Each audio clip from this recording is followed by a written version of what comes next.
আসসালামু আলাইকুম। আজকে আমরা দেখব কিভাবে জীবের দ্বিপদ নামকরণ বা বৈজ্ঞানিক নাম সহজেই মনে রাখা যায়। So let's begin. প্রথমেই আমরা দেখে দিই ধান, অরাইজা সেটাইবা।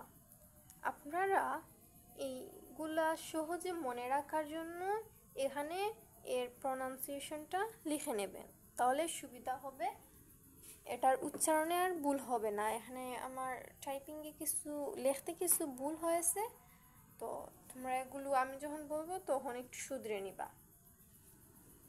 আর এখানে আমি মনে রাখার টেকনিকগুলো লিখে দিয়েছি, যেমন ধান অরাইজা সেটাইবা, ওরে সাদা ধান গাছে, ওরে অরাইজা সাদা সেটাইবা, ধান গাছ তার সাধারণ নাম। তারপরেরটা পাট, কর্কুরাস ক্যাপসুলারিস। কর্কুরাস ক্যাপসুলারিস এটা আমরা এভাবে মনে রাখবো, পাট গাছে কর্কর শব্দ হচ্ছে, পাট গাছে কর্কর শব্দ হচ্ছে। এখানে পাট গাছে কর্কর, কর্কুরাস, ক্যাপসুলারিস, কর্কুরাস ক্যাপসুলারিস।